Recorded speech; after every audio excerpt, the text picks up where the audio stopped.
Alright, here we go. So, last night I made a batch of Kerfluffled, aka pink sugar, in the Kelsei mold, the 18-bar slab mold that I got from Kelsei's Creations.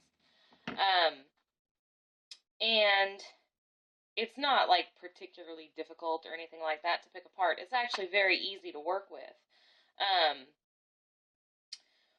But I figured I'd make a video of how it picks apart and how I get the soap out and all that. I do cover the top in saran wrap, and then I wrap it in a towel and put it to bed overnight, let it rest at least 24 hours. It's probably been a little closer to 36 at this point. So we'll go ahead and get this going, pick it apart, saran wrap off. First thing you're going to need is a screwdriver, flathead screwdriver, which I have liberated from our tool room. There are, if you look on the mold, let's see if I can get it picked up, it's heavy, down at the bottom, on each corner, all four corners have this, there's a spot perfect to put a screwdriver in and pry it up. So you take it, and around the edges, you lift ever so gently.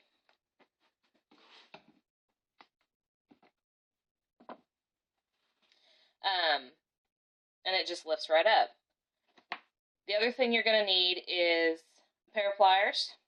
I've liberated these as well. I actually had to re-liberate them because my husband found them in the soap room and he had carried them away.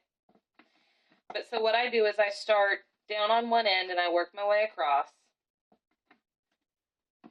I hold it with one hand and just pull that straight out. You want to be careful when you're pulling these out that you don't have your hand over the corner, because the corners are just a wee smidge sharp. So, move on to the next one. And sometimes they do stick a little bit. So what I do is I tug on one end, I tug on the other end, and then straight in the middle, up it comes. Just like that. And see, then there you have the bars already perfectly divided. Tug on the end closest to me. Tug on the other end. The middle one's always the hardest.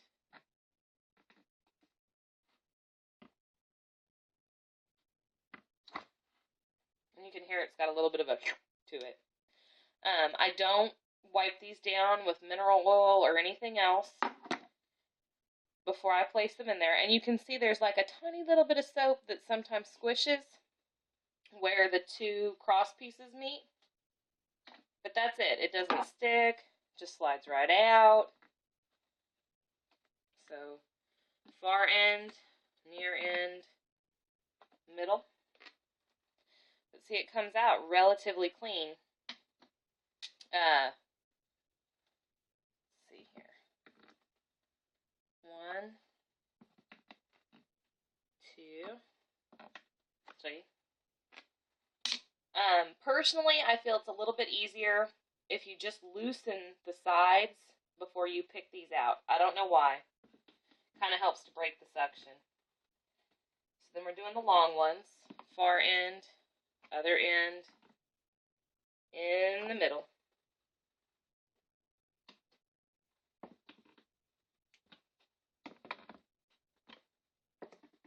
And just that simple.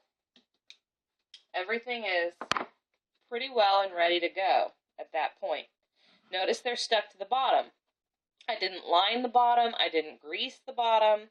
Instead of sticking to the sides as I was pulling them out, they kind of suctioned themselves to the bottom of the mold. And to me, this is just me personally, in this mold, that's a good thing. So then I've already loosened my 4 sides. And I may have to re-loosen them a little. But all I did was just loosen them. I didn't, pry it all the way off or anything.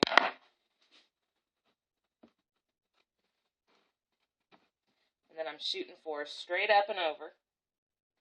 And you can see there is a little bit of soap left in the divots where it squeezes between, but it's not all on the sides. Maybe a little bit here and there. But that's where I actually smeared it. Like, there's not even a bar of soap down there. That's just a smear up the side. Personally, I would wash this mold before I make another batch of soap, just in case you have a customer with allergy issues. And let's say you make a batch with almond oil in it, and then you make a batch of Castile in this mold with no almond oil. If you've got someone with allergy issues and you've got little bits of almond oil stuck on the inside here, could potentially pose a problem, I guess. That's just me. I mean, it's, you know, you got to take a brush to it, like a bottle brush, to get it clean. But it's really not that big of a deal. So, what I do is I turn it towards me, and I've tried a couple different things. I've tried a scraper, a couple different things. Personally, I take this with your flat side down, grab a towel, wipe it off, because there's mica swirls on the top, and I don't want to smear mica all over the boss of soup. Then what I do is I slide it back down in between the bars. Scoot that up so y'all can see a little bit. And then what I do is I pull it towards me. Sorry, the battery's dying on the phone. So, anyways, I pull it towards me, and then I slide the bars off. And they come off just, that's the bottom, the four sides. The mica, when you do mica swirls and then put the things in, it does kind of go down the edge, but it's nothing you can't plane off. And then this is, of course, a color that will go, it's yellowy right now, but it will go super dark brown. So, anyways, there's handles on the edge, so it's always best to slide it past the handle and then off. Because if you slide it into the handle, it will leave a dent. But anyways, back between the bars, and then holding the top carefully, but without digging your nails into your soap. There you go. Slide towards you. It's a lot harder to do when you're trying not to knock the camera off the kitchen counter. So then when you get it close to the edge, just slide them all the way off. You have your smooth, pretty bottom. A little bit of mica down the sides. But like I said, not bad.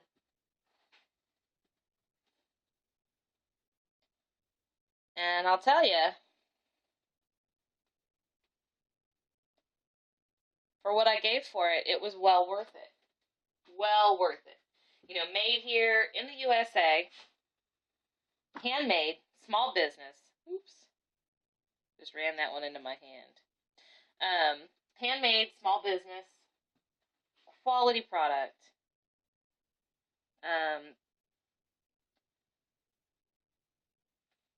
The only thing I would change is I would probably, because I don't remember seeing them in the directions, or seeing this part, because it does come with directions. I would probably recommend this little nifty cheater slidey technique in the how to get your soap out of their directions. But, you know, there's a little bit on the edges where it kind of slides across and catches it. But 18 perfect bars every time. You know, it does take just a little bit of patience to unmold, but not bad. For your, you know, like I said, for me at least, for my brown type soaps, you know, vanillin, things with high vanillin content that I know are going to turn some shade of brown, I really do prefer this to the loaves because it gives me so much more color on the top. You know, because you can do quite a few things with a brown bar soap that's going to turn brown, and there's nothing you can do about it, you know. A little bit, but this is all pink. I know it's kind of hard to see on the camera because it's nighttime, but this is a pale pink with pink mica swirls. And it's, you know, non-fragranced on the very top. So it'll hold that pink.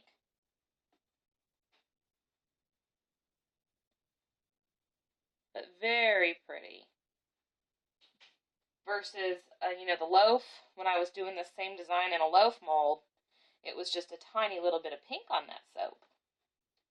So it's kind of that more bang for your buck thing that I'm getting out of it.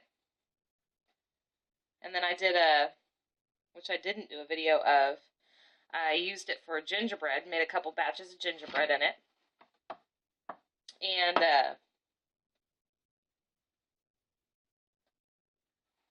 did some neat little embeddy things. And I'm not a real big embed person, but I'll tell you, to get 18 perfect bars with embeds and not have to, you know, pre-mark my mold or anything like that, really nice. Really, really nice. I gotta move some of these so I got room for those last 3 bars. But when you get to the last 3, because they're no longer touching on each other, all you have to do is slide them off. The only reason I stick the divider between each set of 3 is to slide them forward, so I'm not trying to get my fingers down between them and leave dents on the soap. Super, super way easier. Like, unbelievably way easier. And that is really pretty in person. I just love the way this comes out. But, wipe some of this loose stuff off of the edges. And then I will have to wash the base and all that and let it dry before I use it again, or wipe it dry. Really not a big deal. But that's the other thing, is you definitely want to slide. Don't pull, because if you pull, you'll leave little chunks of soap suctioned behind. And your bottom won't be smooth and pretty like that. But that's it. That is, you know, you can see the grooves where everything fits. And you put it together. There's little bits of soap stuck, but it's really not a big deal. And that's it. That is how you work with your Kelsei slab mold.